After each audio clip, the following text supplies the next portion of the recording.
July 11, 1978, 2:15 p.m., U.S. National Archives, College Park, Maryland.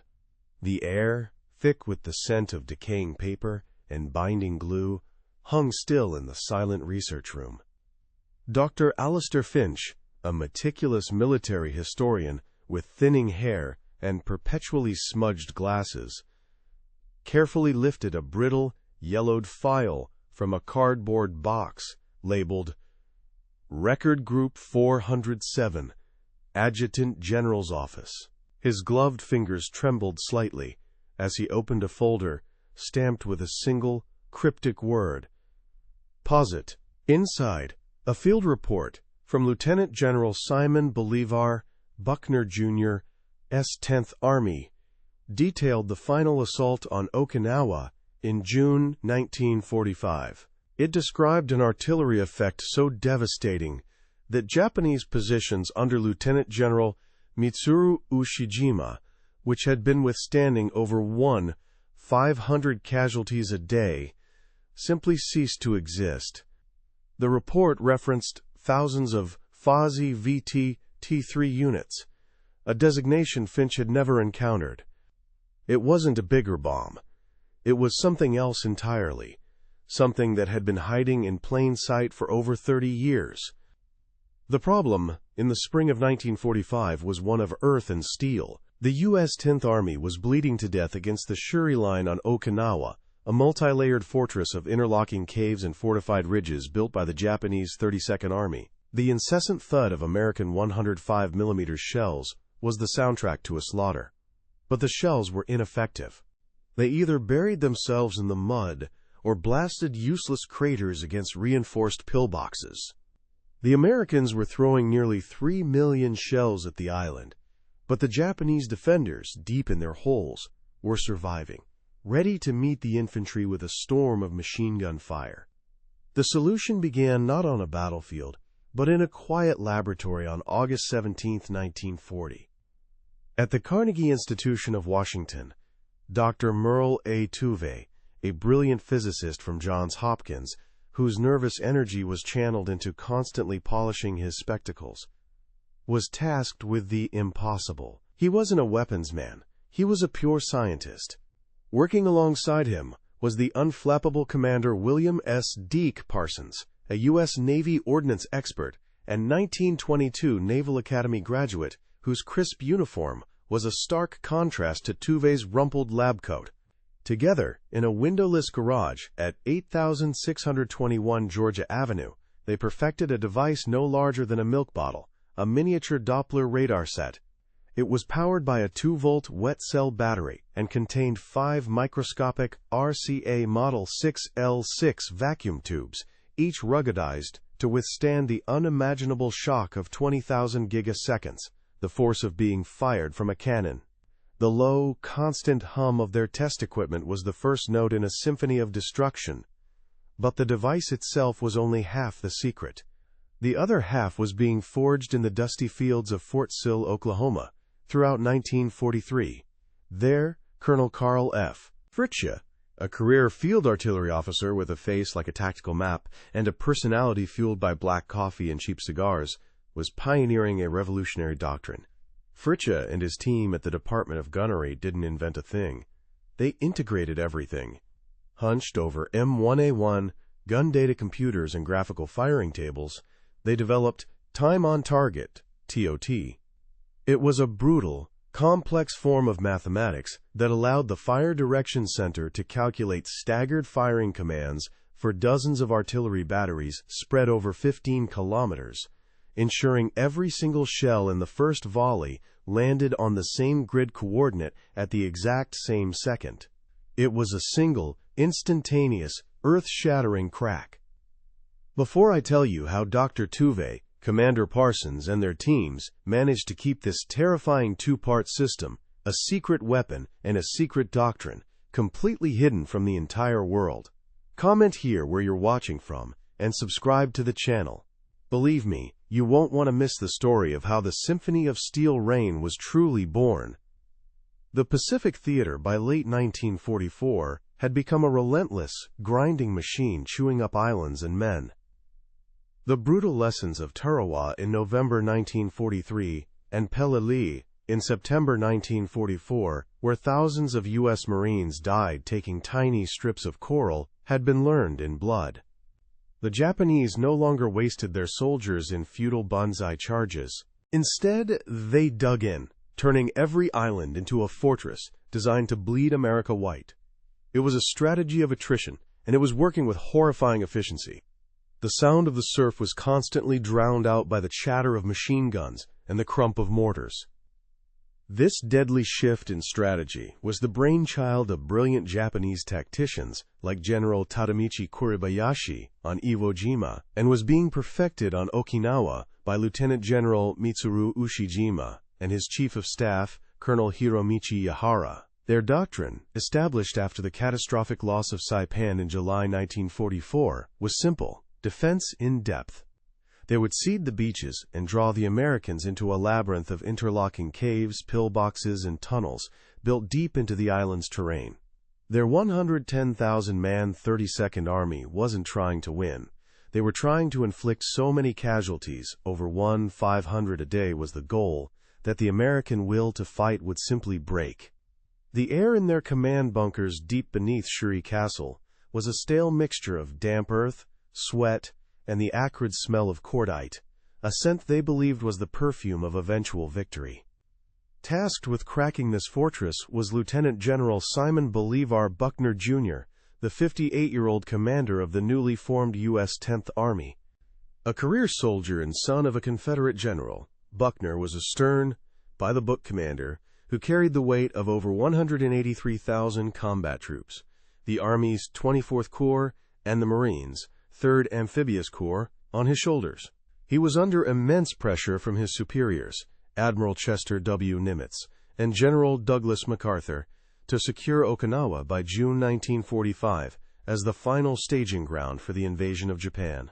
Buckner, a man known for constantly chewing on an unlit cigar, would spend hours hunched over his tactical maps, the faint scent of tobacco and canvas filling his tent as he tried to solve an impossible problem.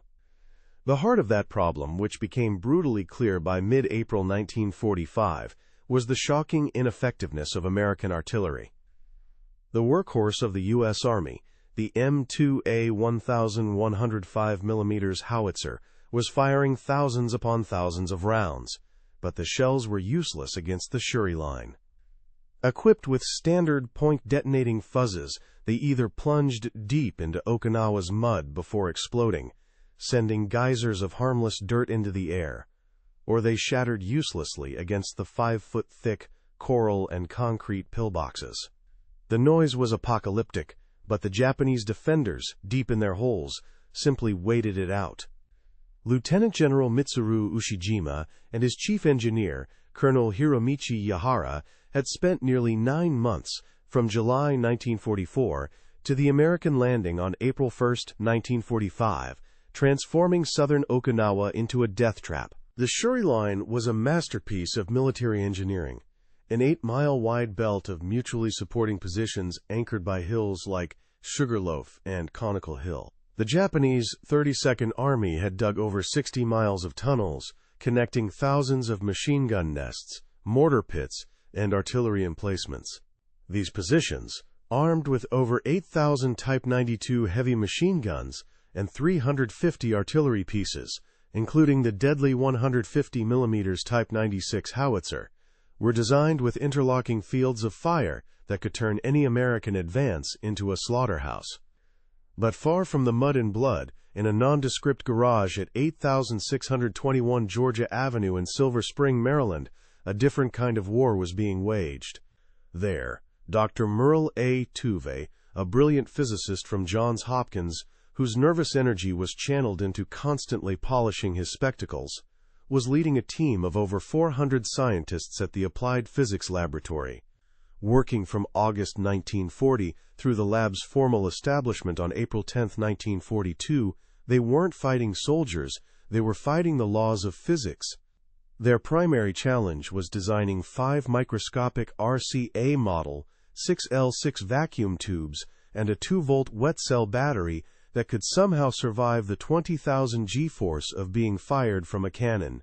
The low, constant hum of their test equipment was the only sound in their windowless world, a sound that held the key to breaking the stalemate 8,000 miles away. That stalemate became a reality on April 1, 1945, L-Day. The initial landings were almost unopposed, a deceptively quiet affair that lulled the 10th Army into a false sense of security.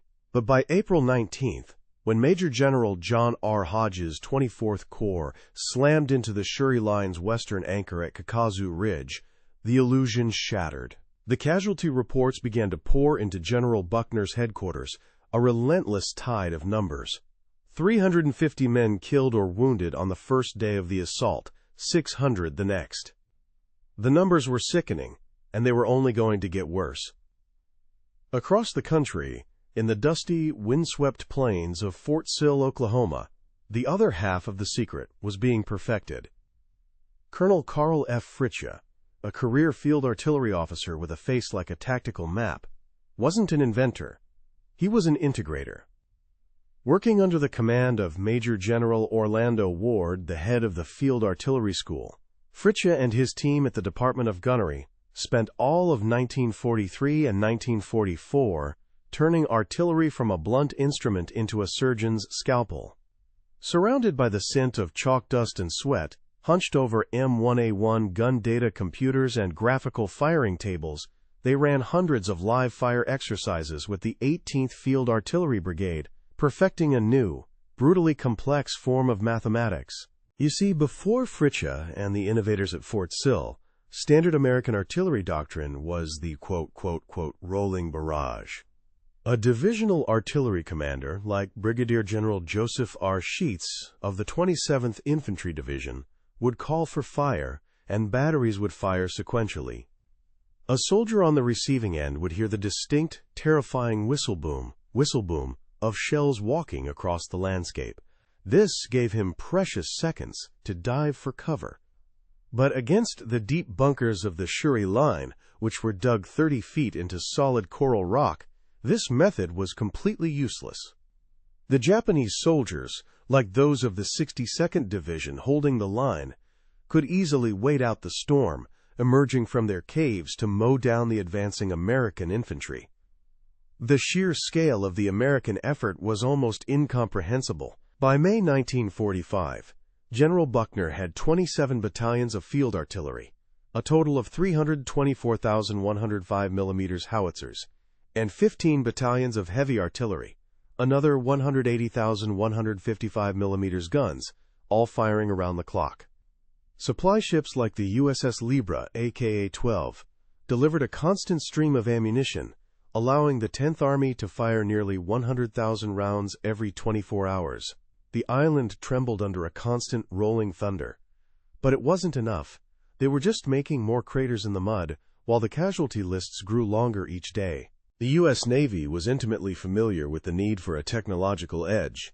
Commander William S. Deke Parsons, a calm and collected 1922 Naval Academy graduate, served as the crucial link between Tuve's laboratory and the armed forces. As an ordnance expert, Parsons had seen the devastating effectiveness of Japanese kamikaze attacks, which began in earnest in October 1944 during the Battle of Leyte Gulf. He understood that a fuse, smart enough to detonate near an aircraft, could save a carrier like the USS Enterprise, CV-6, from certain destruction. His crisp uniform and unwavering composure in meetings with Admiral Ernest King belied a fierce urgency to get this new technology from the lab into the fight, whether at sea or on land. Japanese intelligence, under the purview of Lieutenant General Izamu Cho on Okinawa, had no framework to understand what was about to hit them. Their analyses, based on reports from the Philippines and Iwo Jima compiled in early 1945, consistently concluded that American artillery supremacy was based purely on industrial might, an overwhelming quantity of guns and shells. Their defensive doctrine, distributed by the Imperial General Headquarters in Tokyo, was therefore simple: dig deeper, disperse forces, and endure. They couldn't conceive of a technological leap that would render their 60 miles of tunnels and thousands of pillboxes utterly obsolete. Their entire strategy was based on a fundamental misunderstanding of their enemy's true capability. This horrifying calculus landed squarely on the desk of a new president. On April 12, 1945, Harry S. Truman was sworn in following the death of Franklin D. Roosevelt. He was immediately briefed on the situation in the Pacific and the projected costs of Operation Downfall, the planned invasion of Japan. The numbers were apocalyptic. Military planners like General George C. Marshall estimated over 1 million American casualties. Okinawa was the final, bloody dress rehearsal for that invasion, and its daily casualty reports were a grim preview of the slaughter to come. The pressure to find a better way, any better way, was immense. To protect the project, a suffocating blanket of secrecy was enforced by men like Major Arthur Kendrick of the Counterintelligence Corps. Under Protocol 7C, established in August 1942, the Fuze's production was so compartmentalized that no one person ever saw the whole picture. The delicate vacuum tubes were made by Sylvania Electric Products in Emporium, Pennsylvania. The plastic nose cones were molded by the Crosley Corporation in Cincinnati, Ohio. Over 87 different companies produced individual components, which were then shipped to secure ordnance depots for final assembly under armed guard. Shipping manifests were deliberately mislabeled, radio parts type T3, ensuring the secret was hidden in plain sight amidst millions of tons of war material. So the stage was set in the spring of 1945. You had Lieutenant General Ushijima's 110,000 men, dug into the most formidable defensive network of the war, grimly determined to fight to the last man. You had Lieutenant General Buckner's 10th Army, throwing men and steel against this immovable object, bleeding for every inch of ground. And, completely unknown to the world, two revolutionary American secrets. One, a marvel of miniaturized electronics born in a Maryland garage. The other, a terrifying new application of mathematics drilled into existence on the plains of Oklahoma, were finally converging. Over the battered hills of Okinawa, the very sound of war was about to change forever. The genesis of the secret began not with a bang, but with a problem posed in the quiet halls of the National Defense Research Committee on August 17, 1940. Dr. Vannevar Bush, the committee's chairman, tasked Dr. Merle Tuve, a brilliant physicist from Johns Hopkins University, with an almost impossible challenge: create an artillery fuzz that could see its target. With an initial budget of just $1 million, Tuve's team began their work, driven by the looming threat of the German Luftwaffe. The faint, sharp scent of ozone from their high-voltage test equipment was the first breath of a coming storm. The primary enemy wasn't the Axis, it was physics itself.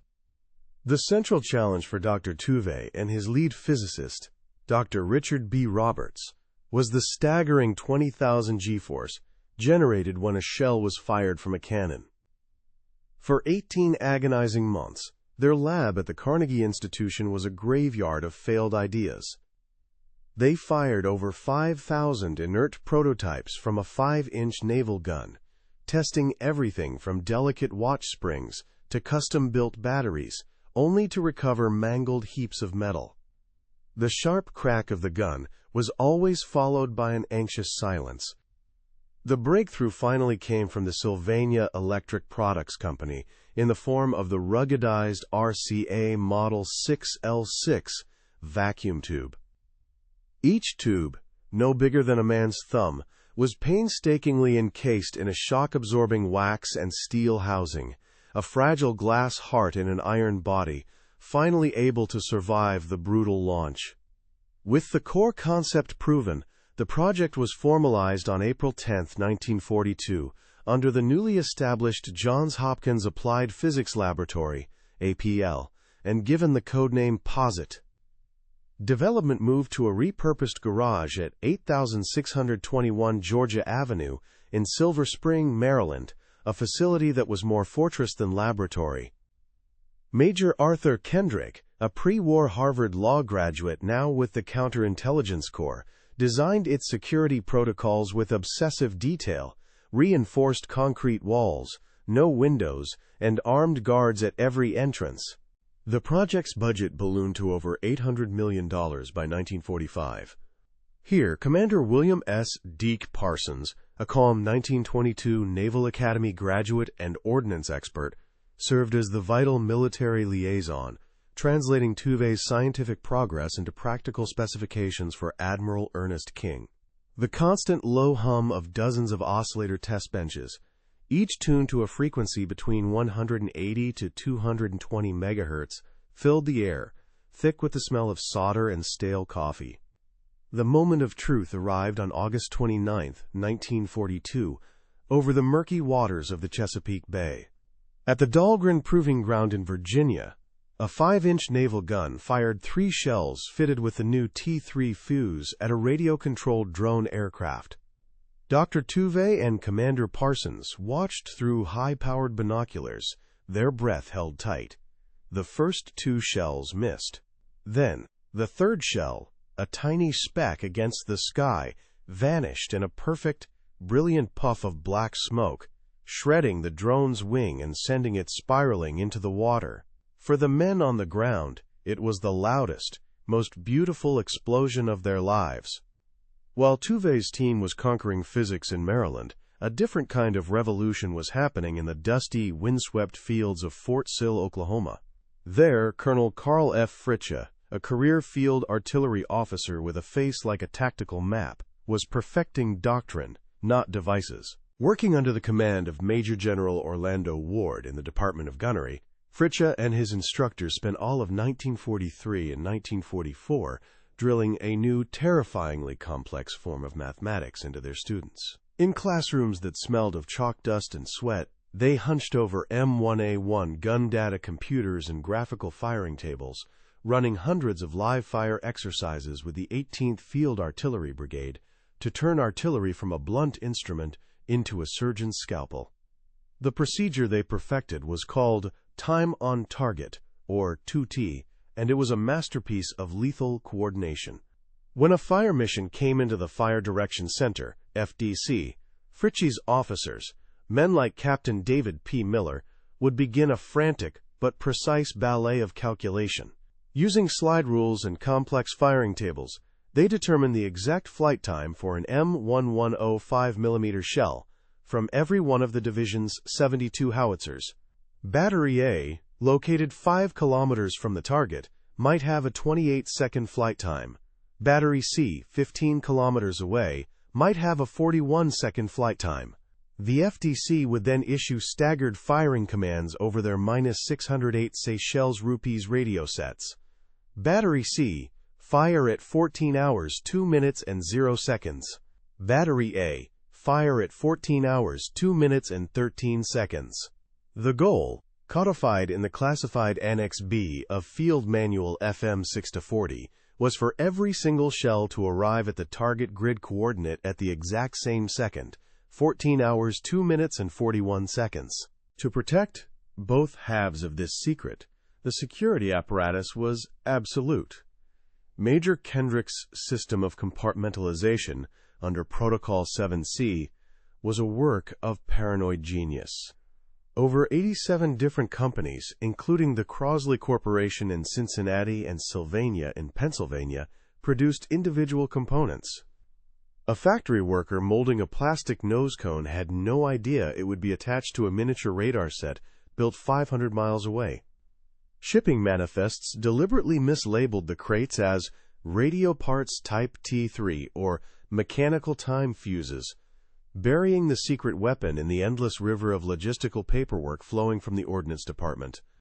Even the Fuze itself had its own internal security, a final layer of protection designed by Dr. Tuve and a young Dr. James Van Allen at the APL. The Fuze's 2-volt wet cell reserve battery was completely inert. Only the 20,000 G-force of the cannon's blast could shatter a tiny glass ampoule inside, mixing the electrolyte and bringing the device to life. This gave it a shelf life of years. More importantly, A secondary clockwork mechanism acted as a fail-safe.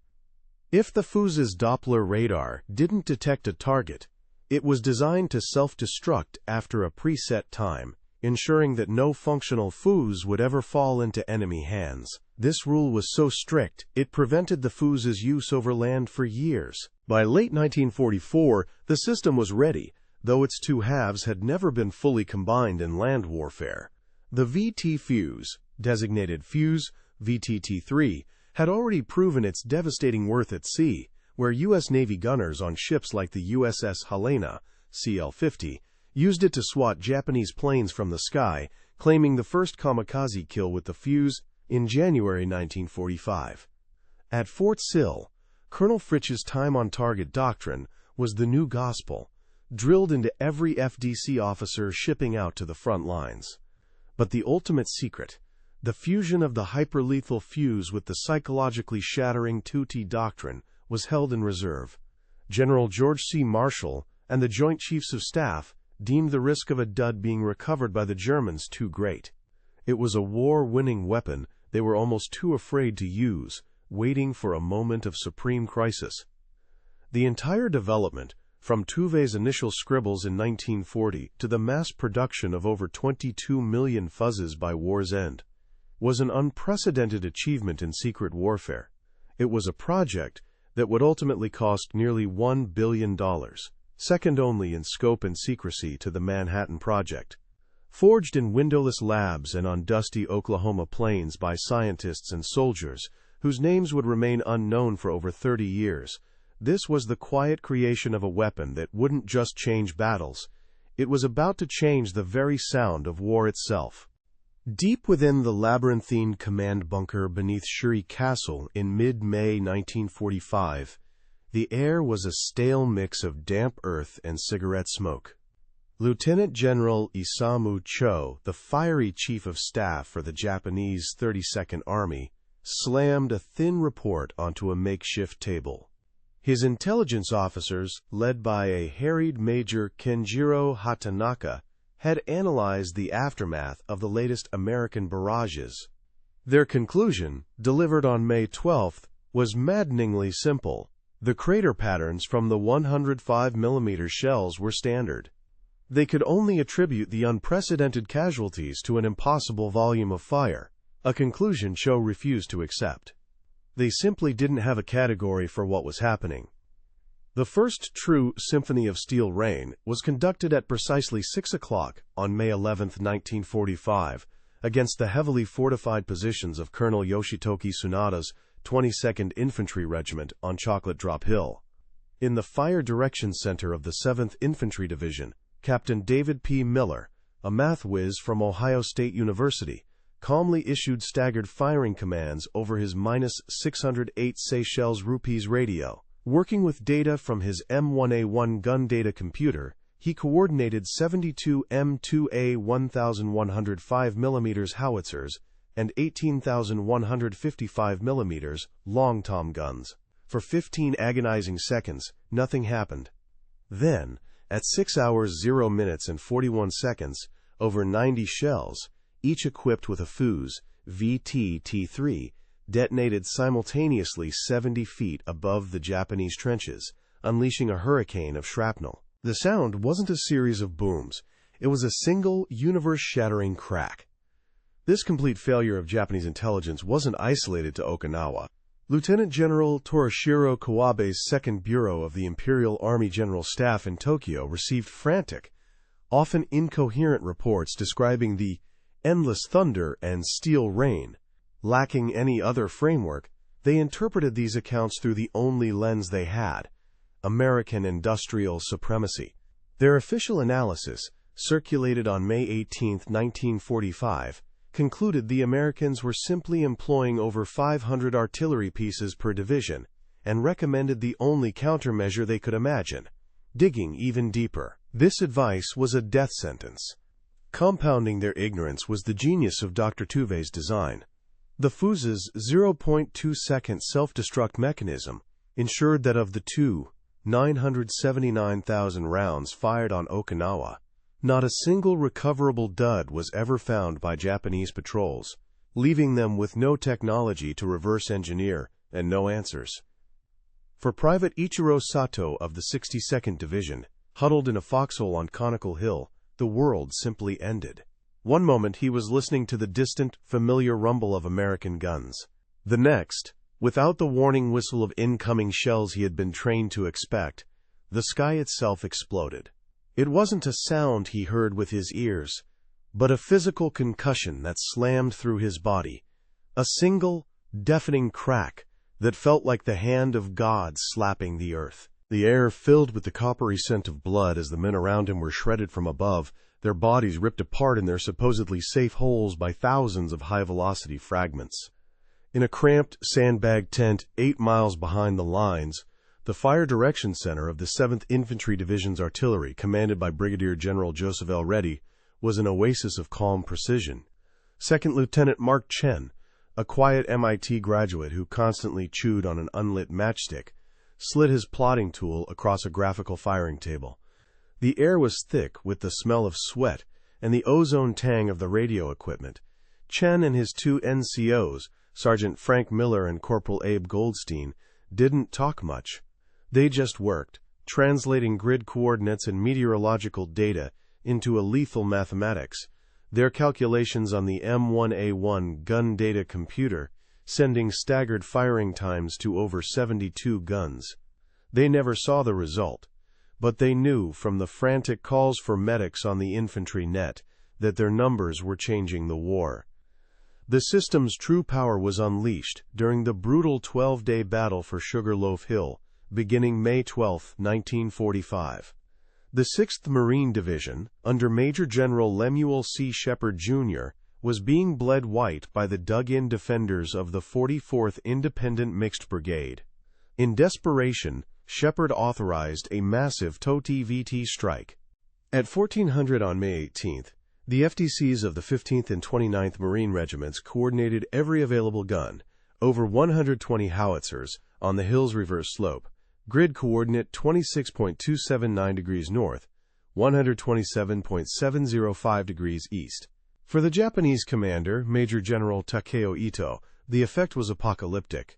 His command post lost all radio and telephone contact with the 3,000 defenders on Sugarloaf for a full 15 minutes. When communications were restored, the reports were of unimaginable slaughter, with entire platoons annihilated in their supposedly secure cave entrances and trenches. The enemy's confusion was palpable, even in the ether.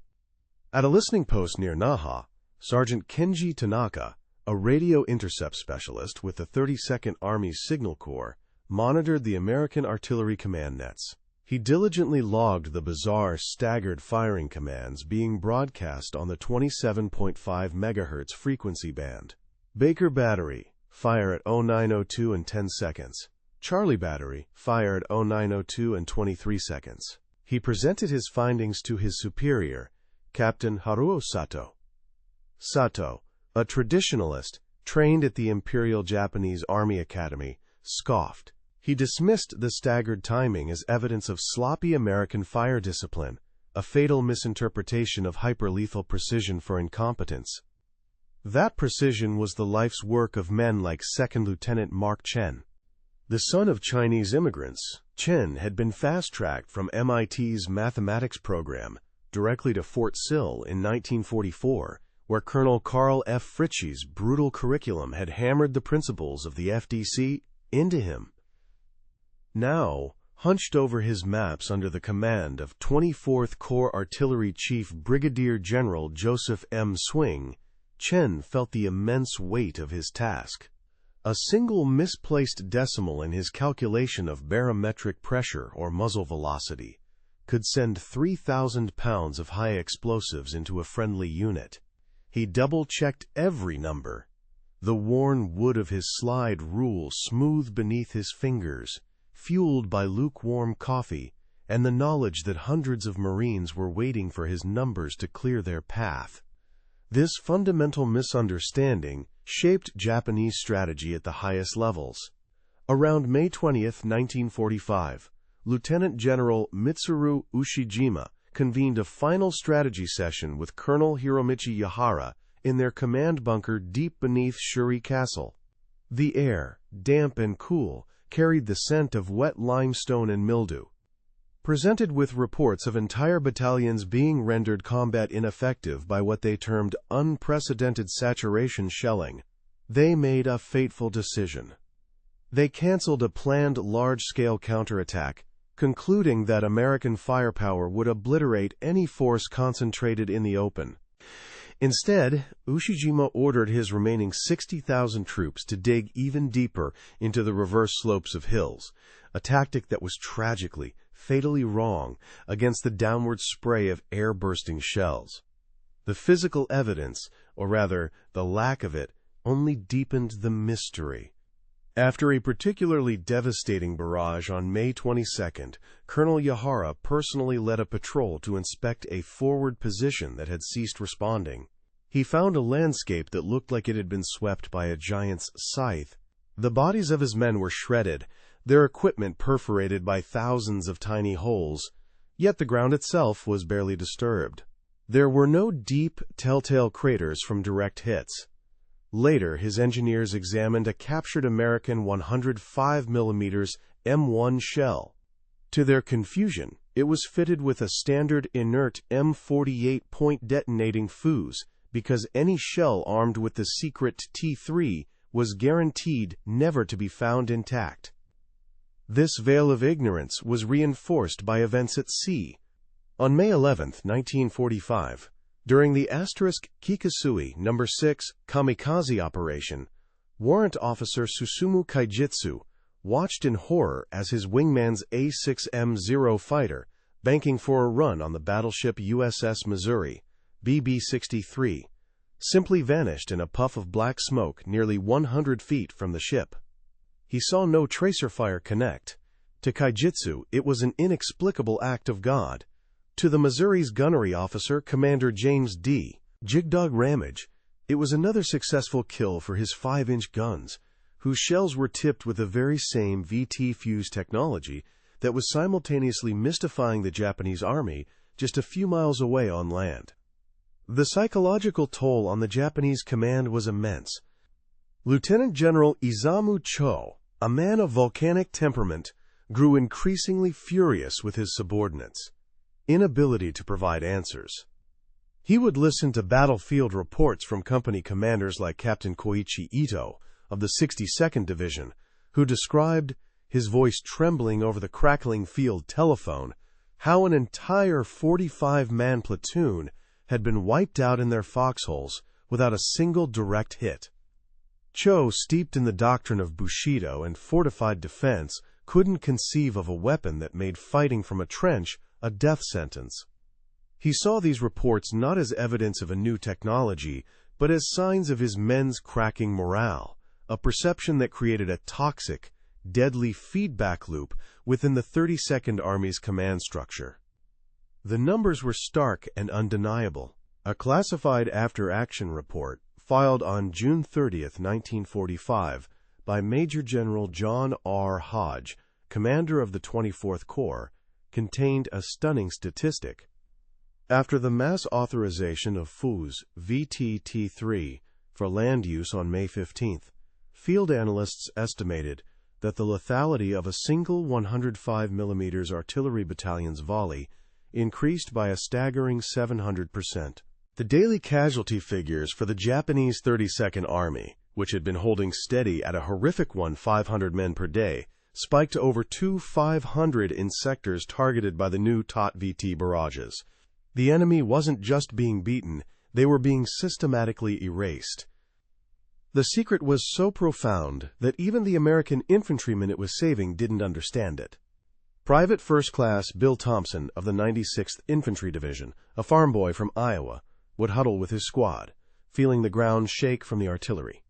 They learned to distinguish the old rolling barrages from the new terror. When they heard that single deafening crack echo across the hills, they knew it was time to move. They called it Buckner's Thunder, a semi-mythical force they attributed to the sheer will of their commanding general, Simon Bolivar Buckner, Jr. They didn't know about Dr. Tuve's vacuum tubes or Colonel Fritzsche's mathematics. They only knew that after the thunder fell, The Japanese machine guns on the next ridge went silent. In the end, the enemy's ignorance was total and absolute. In one of his final, desperate dispatches, radioed to the Imperial General Headquarters in Tokyo in early June 1945, Colonel Hiromichi Yahara, the architect of the Shuri Line, summarized the American advantage as a force of an infinite quantity of steel and demonic fire. He never once suspected a specific technological device or a revolutionary fire control doctrine. The Japanese 32nd Army fought and died to the last man, utterly convinced they were being overwhelmed by sheer industrial might, a carefully crafted illusion maintained by the brilliant security protocols of men like Major Arthur Kendrick. They were facing a scientific revolution and mistook it for a bigger factory, a misunderstanding that cost them everything. The secret, in its devastating perfection, had held. The moment General George C. Marshall gave the green light for land use on May 15, 1945, the war on Okinawa changed. For the artillerymen of the 10th Army, the learning curve was immediate. Within 48 hours, FDC crews had mastered the new firing tables, and the results were terrifyingly clear. After the first massed taught VT barrage against the Shuri Line, Japanese casualty figures in the targeted sector, which had been averaging a horrific 1,500 per day, spiked to over 2,500. Lieutenant General Simon Bolivar Buckner, Jr., chewing on his unlit cigar, simply stared at the reports, a grim satisfaction in his eyes. The stalemate wasn't just broken, it was being vaporized. As the battle raged through late May 1945, the FDC officers of 24th Corps, men like 2nd Lieutenant Mark Chen, refined their lethal art.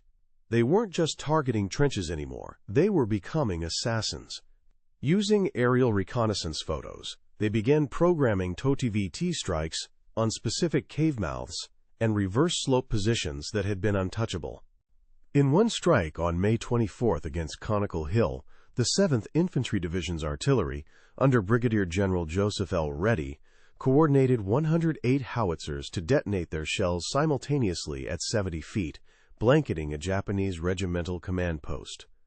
For the American GIs of the 32nd Infantry Regiment waiting to attack, the sound of that single sharp crack became the starter's pistol for their advance, a signal that the enemy waiting for them was already dead or dying, their ears ringing from a thunderclap they never saw coming. This symphony of destruction was fueled by a logistical miracle that remained completely invisible to the enemy. Under the obsessive security protocols designed by Major Arthur Kendrick, over 400,000 Fuze VTT-3 units were shipped to the Pacific Theater in April and May 1945 alone. Packed in anonymous wooden crates marked radio parts, they were loaded onto supply ships like the USS Libra, aka-12, at the port of San Francisco. Each Fuze cost the government $18 to produce, a total expenditure of over $7.2 million for the Okinawa campaign's supply, but men like Commander Deke Parsons knew the real math. That $18 investment was saving the life of a $10,000 a year Marine, a calculation that made the program one of the most cost-effective life-saving measures of the entire war. The secret wasn't just lethal, it was efficient, a testament to the cold, hard calculus of total war. The system's ultimate tactical test came during the final assault on Shuri Castle, the ancient heart of Okinawan culture and the nerve center of Lieutenant General Ushijima's defense. On May 29, 1945, after weeks of bloody stalemate, Major General Pedro Del Valle of the 1st Marine Division authorized a creeping taut barrage. For 3 solid hours, the FDCs of the 11th Marines coordinated a continuous series of precisely timed airbursts, walking a curtain of steel rain just 200 yards ahead of the advancing infantry. The effect was absolute. It obliterated the machine gun nests of the Japanese 62nd Division, allowing the Marines to seize the castle's ruins with a fraction of the expected 2,000 casualties. The ancient stones were shattered, but thousands of American lives were saved. Colonel Hiromichi Yahara, watching his Shuri line crumble, grew increasingly desperate. His intelligence officers, led by Major Kenjiro Hatanaka, could offer no explanation. Yahara issued a new directive on May 26, ordering his remaining troops to disperse into smaller 2- and 3-man fighting positions, believing this would mitigate the effects of the saturation shelling. It was a fatal error. The 360-degree shrapnel pattern, from a 105 mm shell bursting 70 feet in the air, was just as deadly to a dispersed squad as a concentrated platoon. His engineers continued their futile search for unexploded shells, finding nothing but standard M48 point-detonating fuzzes on the few duds they recovered, deepening the maddening, lethal mystery. The Secret's impact wasn't confined to the Pacific. Its first true test on land had come 6 months earlier, during the Battle of the Bulge. On December 24, 1944, with General George S. Patton's Third Army struggling to relieve Bastogne, Marshall authorized the release of the Fuze in Europe. The effect on the exposed German infantry of the 5th Panzer Army was catastrophic. Accustomed to diving for cover at the whistle of incoming shells, they were caught in the open by the sudden, shocking airbursts. A captured German officer from the 26th Volksgrenadier Division later reported to his interrogators from the 101st Airborne that the Americans were using a magic fuzz that seemed to read their minds, exploding right over their heads. Over 200,000 VT-fused rounds were fired in the Ardennes, a crucial factor in shattering the last great German offensive. The numbers told a story of lives saved that was just as dramatic as the story of lives taken. Before the widespread use of the TOT-VT system on Okinawa, military planners at 10th Army Headquarters had projected that the final 30 days of the campaign would cost at least 40,000 American casualties. However, after-action reports filed in July 1945 by the 24th Corps Surgeon, Colonel James B. Stapleton, revealed a stunning deviation. In infantry units directly supported by the new artillery doctrine, battlefield KIA and WIA rates dropped by an estimated 35%. This meant that the work of Dr. Tuve and Colonel Fritzsche directly saved the lives or limbs of over 14,000 American soldiers in just 1 month on a single island. Back in Maryland, the scientists at the Applied Physics Laboratory weren't resting on their laurels. Even as reports of the Fuze's incredible success poured in from Okinawa, Dr. Merle Tuve and his brilliant protege, Dr. James Van Allen, were already perfecting the next generation. By June 1945, they had finalized the design for the T-156 Fuzz. This improved model featured a more ruggedized 6L6 vacuum tube from Sylvania, a longer-lasting 2.5-volt reserve battery, and a more sensitive thyrotron firing switch that could better discriminate between ground clutter and an actual target. This relentless, secret innovation ensured that even if the enemy had captured and reverse-engineered the T-3, a superior version was already rolling off the assembly lines at the Crosley Corporation. The overwhelming success of the system on Okinawa had a profound and immediate effect on the highest levels of strategic planning. As Admiral Chester W. Nimitz and General Douglas MacArthur finalized the plans for Operation Downfall, the invasion of Japan, the TOT-VT capability became a central pillar of their strategy. New projections, calculated in June 1945, estimated that a preliminary naval and land-based bombardment using over 5 million VT-fuzzed shells could neutralize up to 60% of the Japanese beach defenses on Kyushu. This single technological advantage led planners to revise their catastrophic casualty estimates downward by nearly 25%, potentially saving 250,000 American lives in the first 90 days of the invasion alone. The Symphony of Steel Rain was no longer just a tactic, it was now a strategic war winner. On June 22, 1945, as the last pockets of resistance on Okinawa were being wiped out, Lieutenant General Mitsuru Ushijima and his Chief of Staff, Lieutenant General Isamu Cho, committed ritual suicide in their command cave at Mabuni. In Ushijima's final poetic dispatch to the Imperial General Headquarters in Tokyo, he spoke of his army's annihilation at the hands of an enemy with overwhelming material superiority and demonic fire. He never knew the truth. The secret, a perfect fusion of physics and doctrine, had held to the very end. The last TOT-VT barrage was fired on June 21st, and the silence that followed across the blood-soaked hills was the sound of a completely successful and utterly devastating deception. For over 3 decades, the thunder over Okinawa remained a ghost story, a tale of impossible firepower. The first crack in the wall of secrecy came on September 21, 1945, when the U.S. Navy Department issued a carefully worded press release revealing the existence of the, quote, proximity Fuze. The statement, approved by Secretary of the Navy James Forrestal, credited the device with saving countless ships from kamikaze attacks. But it was a masterclass in misdirection. It mentioned Dr. Merle Tuve and the Applied Physics Laboratory, but deliberately omitted its devastating use on land and made absolutely no mention of Colonel Carl Fritzsche or the time-on-target doctrine. It was a half-truth that successfully buried the larger, more terrifying secret for another 30 years. The real unearthing didn't begin with a bang, but with the quiet rustle of paper. On July 11, 1978, at 2:15 p.m., in the climate-controlled silence of the U.S. National Archives in College Park, Maryland, a meticulous military historian named Dr. Alistair Finch, a man known for his smudged glasses and the constant scent of old books clinging to his tweed jacket, was sifting through Record Group 407, the Adjutant General's office. He was 14 months into his research on 10th Army logistics. His gloved fingers, stained with archival dust, carefully opened a brittle file stamped with a single cryptic word, POZIT.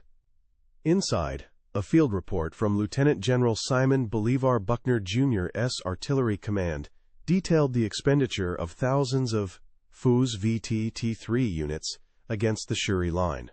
It wasn't the number that shocked him, it was the accompanying tactical memo from a Brigadier General Joseph M. Swing that described their use in something called synchronized impact missions, a term he'd never seen before. It was a thread, and he was about to pull it.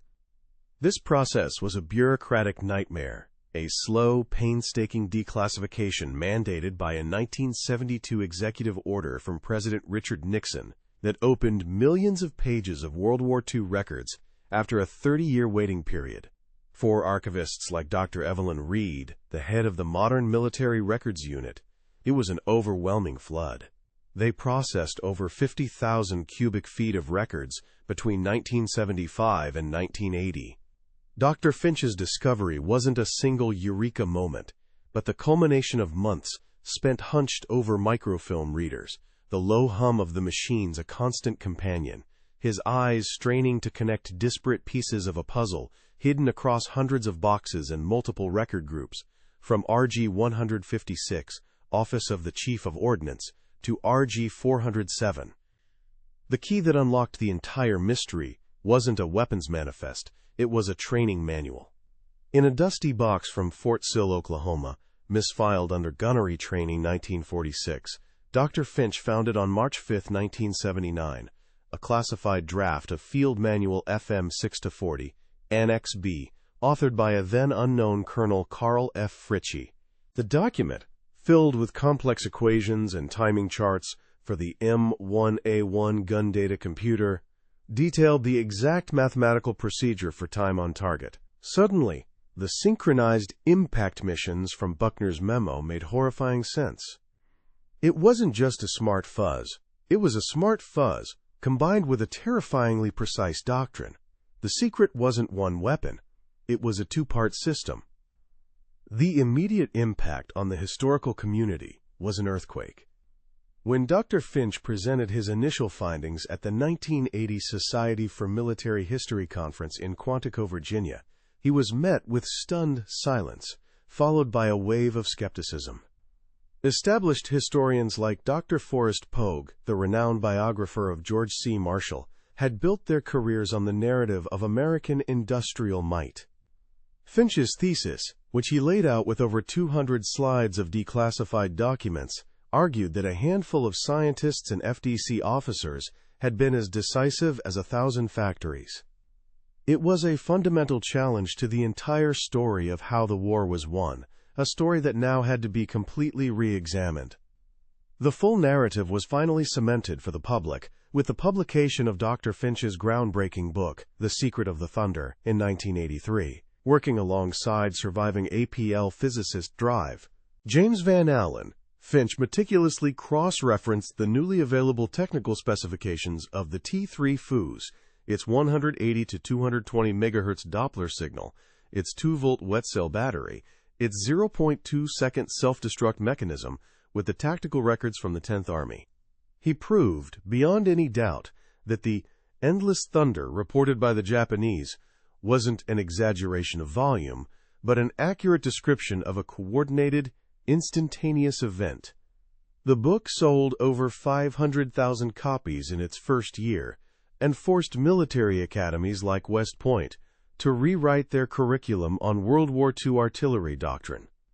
For the surviving veterans of the 10th Army's artillery battalions, the revelation was a profound, almost spiritual validation. Men like Captain David P. Miller, who had spent the war as a young FDC officer hunched over his firing tables, finally understood the full magnitude of their work. In a 1985 oral history interview for the U.S. Army Military History Institute, Miller, then a retired 65-year-old accountant from Ohio, his voice thick with emotion, recalled the nights spent calculating staggered firing times. "We just did the math," he said, the clatter of his slide rule a phantom sound in his memory. We never knew we were conducting a symphony. We just knew that when our numbers were right, the boys on the line could walk up those hills instead of crawling." The Japanese historical perspective was irrevocably altered. For decades, official histories and survivor testimonies, like those compiled by the Okinawa Prefectural Peace Memorial Museum, had attributed the defeat at the Shuri Line to a tsunami of steel, a narrative that reinforced a national story of noble sacrifice against impossible industrial odds. Dr. Finch's research, translated into Japanese in 1987, was a shock. It revealed that the 32nd Army hadn't been overwhelmed by brute force, but outsmarted by a scientific and doctrinal revolution they had no capacity to understand.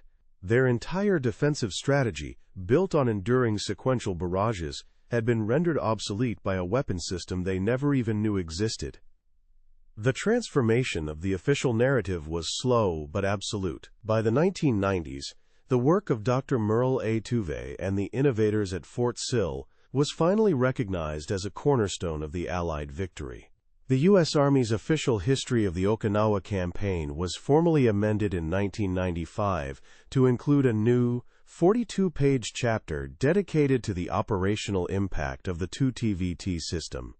It detailed how the 27 field artillery battalions of the 10th Army, firing over 400,000 VT fuzzed rounds in just 38 days, had achieved a level of lethality previously thought impossible, directly leading to the collapse of the Shuri Line. The secret was finally out, not as a single revelation, but as a mosaic of truth pieced together from forgotten files and fading memories. The story of the Symphony of Steel Rain was no longer a secret. It became a testament to a different kind of warfare, one where a handful of vacuum tubes designed by a physicist like Dr. Richard B. Roberts and the complex mathematics drilled into a young lieutenant by an instructor like Colonel Carl Fritzsche could be more powerful than 1,000 bombers. It proved that the decisive weapon of the war wasn't just the one that made the biggest explosion, but the one that was so revolutionary, so perfectly concealed, that the enemy died without ever understanding why. The thunder had finally been given a name. The official recognition, when it finally came, was decades late but deeply resonant.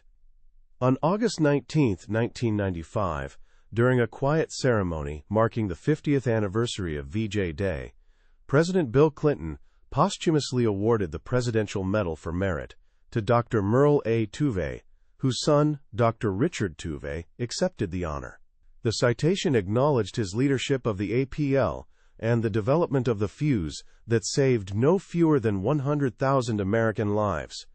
Colonel Carl F. Fritzsche was similarly honored with a posthumous Legion of Merit. His citation read aloud at a solemn formation at Fort Sill, the faint smell of dust and dry grass in the air, a timeless echo of the proving grounds where his lethal mathematics were born. The historical reevaluation was nothing short of seismic, forcing a complete rewriting of the Pacific War's final chapter. The long-held narrative of victory through sheer industrial might, a story of 1,000 factories outproducing the enemy, was replaced by a more nuanced truth of scientific and doctrinal supremacy.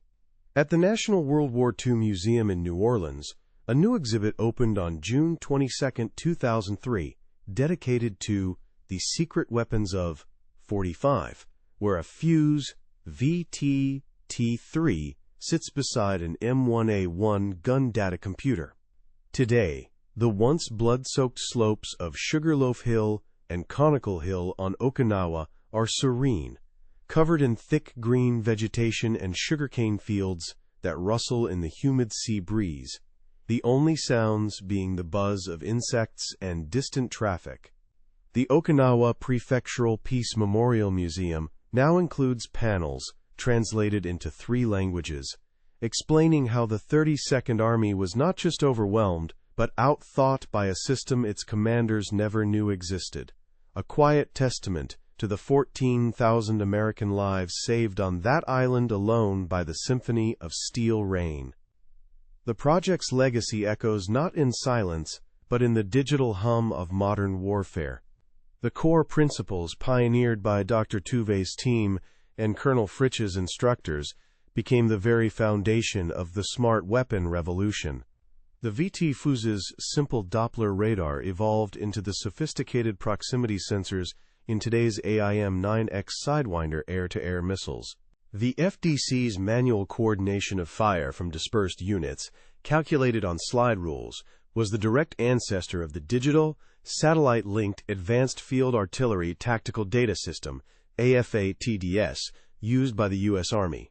During the Gulf War in February 1991, General Norman Schwarzkopf's famous left hook was enabled by precisely this kind of coordinated long-range artillery, a direct doctrinal descendant of the time-on-target strikes that had shattered the Shuri Line 46 years earlier, proving the enduring power of lethal, synchronized precision.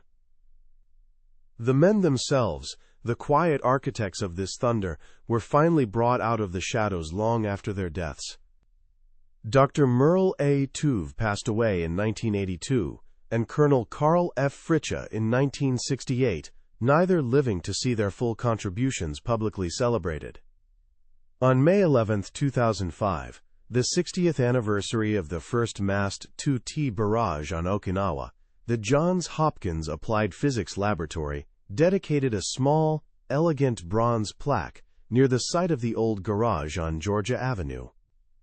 It lists the names of Tuve, Dr. James Van Allen, and Commander Deke Parsons, honoring the men who gave thunder a brain, a quiet tribute to the team that conquered the physics of 20,000 gigaseconds. Today, in a climate-controlled hall of the National Museum of the U.S. Navy in Washington, D.C., a single Fuze VT-T3 rests silently in a glass case. Under the focused beam of a single spotlight, the inert, milk bottle-sized object seems impossibly simple. Yet, within its plastic shell and ruggedized 6L6 vacuum tubes, lies the ghost of a revolution. It is the story of Dr. Merle Tuve's quiet obsession in a windowless lab, the scent of solder and ozone filling the air. It is the story of Colonel Carl F. Fritzsche's relentless drills under the Oklahoma sun, the rhythmic clatter of his slide rule a lethal metronome. This single, silent object is the nexus of it all, the quiet work of over 2,000 scientists, and the lethal mathematics of 1,000 FDC officers, all culminating in a single, instantaneous crack that echoed across the hills of Okinawa, the sound of a secret that changed the sound of war itself.